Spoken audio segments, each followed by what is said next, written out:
Meu irmão, minha irmã, mais uma vez nos encontramos aqui em nosso canal do YouTube para evangelizar, para falar sobre Deus, para falar sobre as maravilhas de Deus, sobre a fé, sobre os mistérios de nossa fé. E a liturgia de hoje nos chama a ter uma fé vigilante, uma fé atenta no Deus verdadeiro.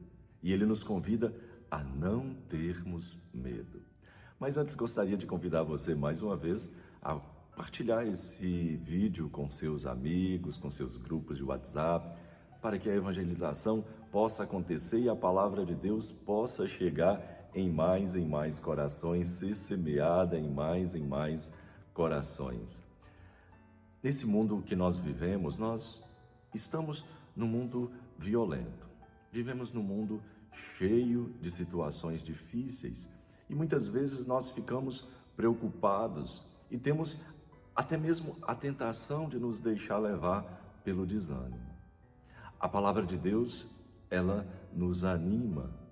O Senhor nos diz: não tenhais medo.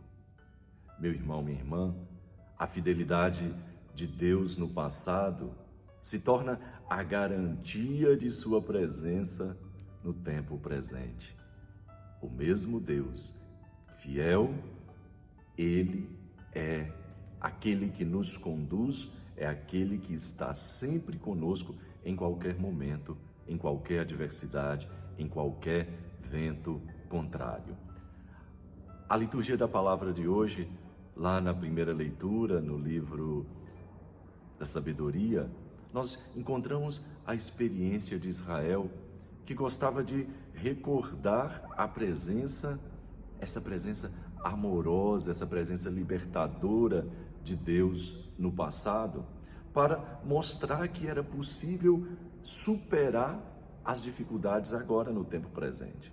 Olhar para o passado, ver como Deus sempre foi fiel e ter a certeza de que Ele está conosco no tempo presente e nos ajuda a superar as adversidades. A leitura, ela vai recordar a experiência do Êxodo, naquela noite da libertação. Noite trágica, noite de luto e extermínio para os primogênitos do Egito, tendo, na verdade, repelido, não aceitado a palavra de Deus transmitida por Moisés, eles viram perecer os seus primeiros filhos, os seus primogênitos. Noite de alegria e noite de libertação para os hebreus, para os filhos dos hebreus, que tendo crido, tendo confessado, tendo buscado estar coesos, firmes nas promessas de Deus, nas promessas divinas, foram poupados. Eles foram poupados e iniciaram a marcha libertadora para o deserto, onde Deus estava os aguardando para estabelecer uma aliança com eles. Meu irmão, minha irmã, rever o passado encoraja a comunidade a não parar, a olhar para frente, a ter esperança no futuro. Só a fidelidade aos caminhos de Deus gera vida, gera libertação. A segunda leitura narra a experiência de Abraão e Sara, que são modelos de fé para os crentes, para nós que acreditamos, em todas as épocas, seja no passado, seja agora no tempo presente. E a carta aos Hebreus, o autor sagrado vai justamente fazer esta rememoração dessa fidelidade de Abraão e Sara, como o exemplo de fé, como o exemplo de fé daquele povo antigo para agora a comunidade, para a comunidade continuar firme, apesar das tribulações, apesar das dificuldades do tempo em que a comunidade está vivendo. Ficar atentos aos apelos de Deus eles então conseguiram descobrir os bens futuros. Mas, mesmo nas limitações e nas dificuldades do tempo presente, eles confiaram. Eles acreditaram nas promessas de Deus.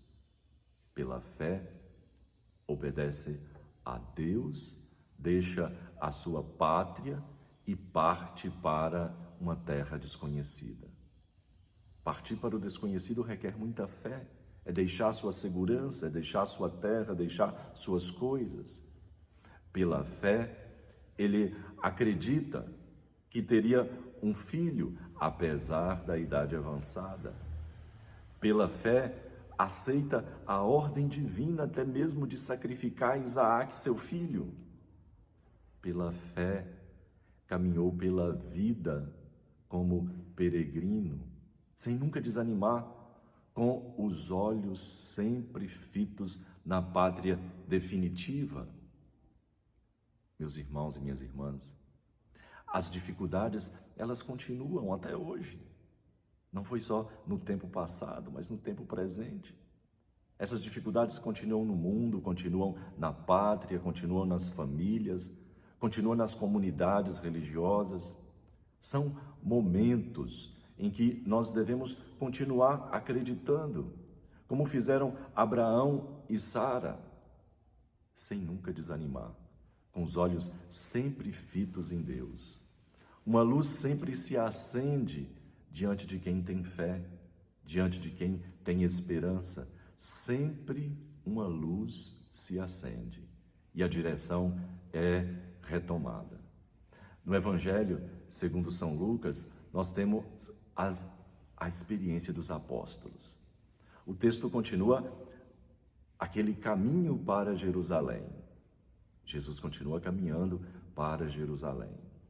E os apóstolos, eles estavam com medo. Eles eram um número reduzido, eram poucos, fracos, e estavam vivendo num mundo hostil. O mal, meu irmão, minha irmã, parece muito poderoso. E se, na verdade, nos deixar dominar por ele, nós nos sentimos fracos, nós nos sentimos sem condição de se opor a esse mal. E foi assim que esses discípulos estavam sentindo. Eles precisavam ainda abrir os seus olhos para ter a certeza que Jesus estava com eles. Porque a obra não era a obra de homens, mas era a obra do Pai. É um dom de Deus, é uma certeza que o Senhor colocava na vida deles. Não tenhais medo, pequeno rebanho, porque é do agrado do Pai dar a vós o reino. E os convida, então, para a vigilância permanente. Mesmo na noite, ou seja, na escuridão, nas trevas, nas dificuldades, no momento de dor, no momento de adversidade, vigiai. O Senhor pode chegar quando menos esperar. Exemplifica então Jesus essa verdade contando 3 parábolas. Os servos que esperam. Aqueles servos que esperavam o Senhor voltar do casamento. Ele diz: felizes dos empregados que o Senhor encontrar acordados quando chegar. Em verdade vos digo, cingirá, os fará sentar-se à mesa e os servirá. O ladrão que chega de surpresa. A vinda mais importante do Senhor é no fim de nossa vida.